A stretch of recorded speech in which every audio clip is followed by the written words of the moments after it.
A life lesson that changed everything. I need to tell you something, and I need you to really hear me. Not just with your ears, but with that quiet part of yourself that knows something isn't quite right.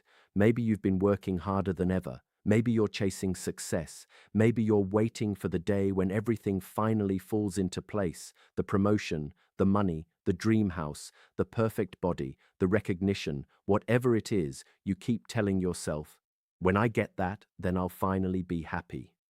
I know that feeling because I lived it for most of my life.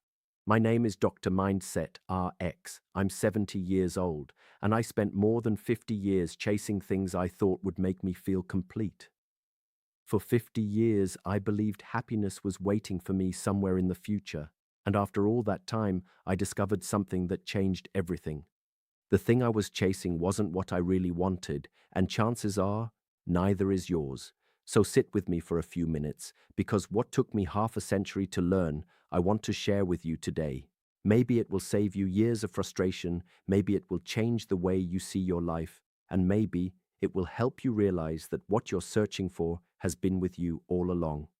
The biggest lie we tell ourselves. Human beings are experts at postponing happiness. We say, I'll be happy when I graduate.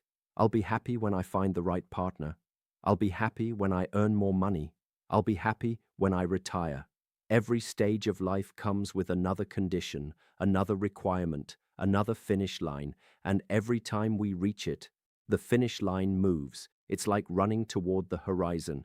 No matter how far you go, it keeps moving farther away. I know because that's exactly what happened to me. I grew up in a family that struggled financially. We weren't starving, but we had enough difficulties to know what being poor felt like. My father worked long hours at a factory. Every day he came home exhausted. His hands were rough, his back hurt, his clothes smelled like hard work, and yet people treated him like he didn't matter.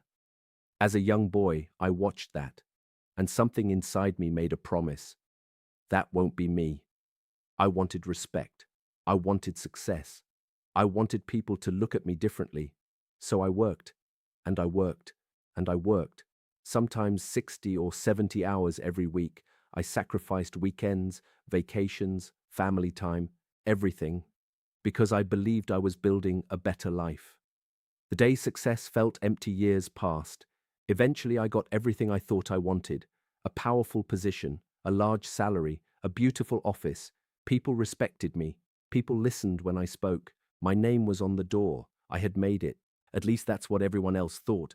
But one afternoon, I sat alone in my office looking out the window, and I felt something I never expected. Nothing. No excitement, no fulfillment, no lasting happiness, just emptiness. I remember thinking, is this it? Is this what I sacrificed so much for? I had climbed the mountain, but when I reached the top, there was another mountain, and another after that. That's when I began to realize something.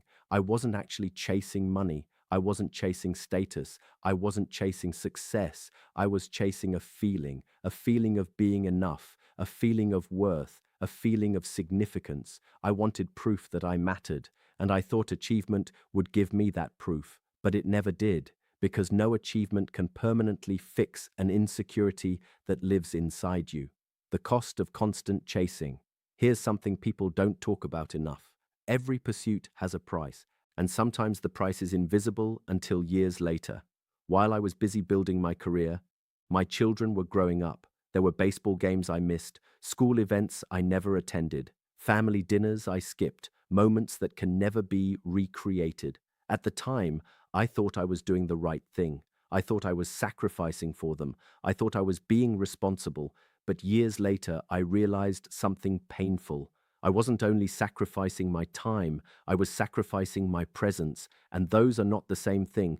People don't remember how much money you made. They remember whether you were there. The lesson my wife taught me.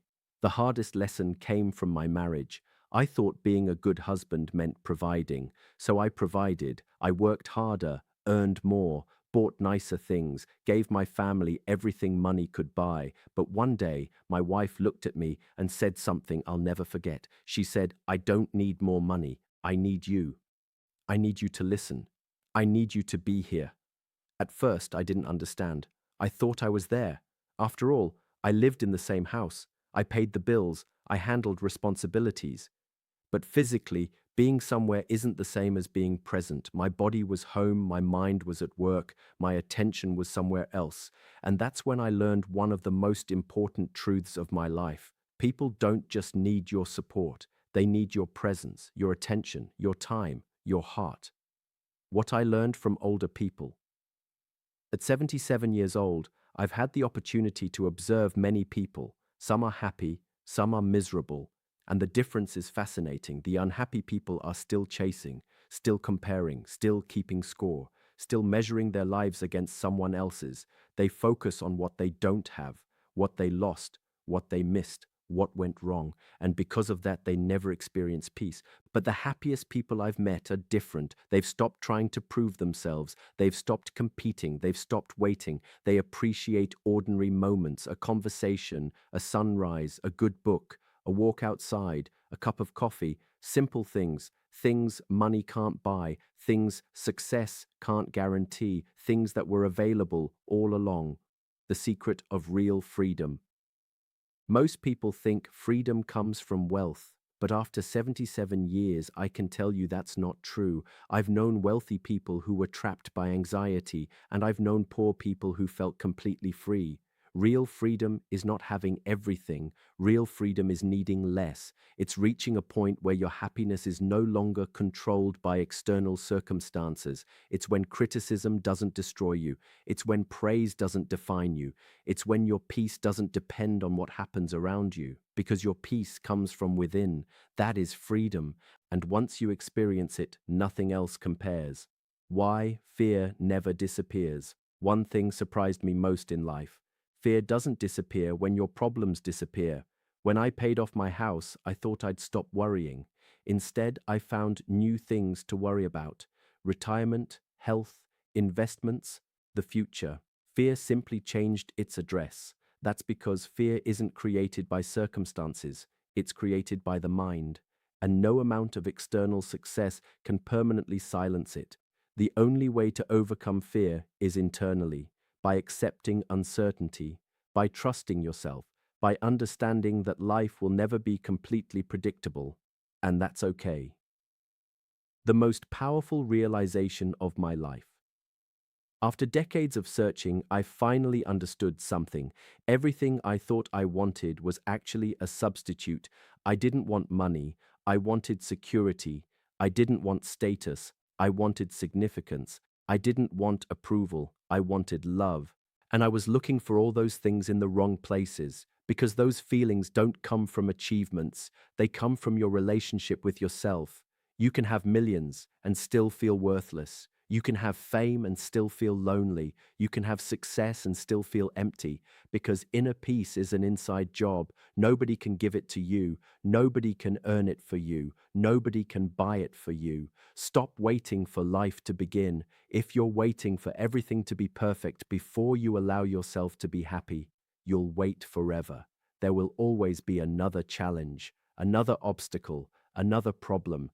Life is not something that begins after your struggles end.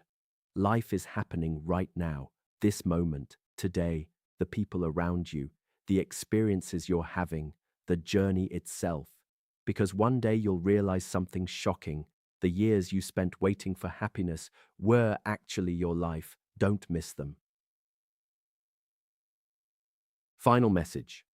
If I could go back and speak to my younger self, I'd tell him this. Stop chasing validation. Stop postponing joy. Stop believing happiness lives somewhere in the future. You are already enough. Right now. Not when you're richer. Not when you're more successful. Not when everyone approves of you. Now, because everything you're searching for outside yourself already exists within you. The peace, the worth, the love, the freedom. It's all there. You simply need to stop running long enough to see it. And if this message reached your heart today, ask yourself one question. What have you been telling yourself you'll be happy when? And what would happen if you decided to be enough today? Thank you for listening. Please subscribe my channel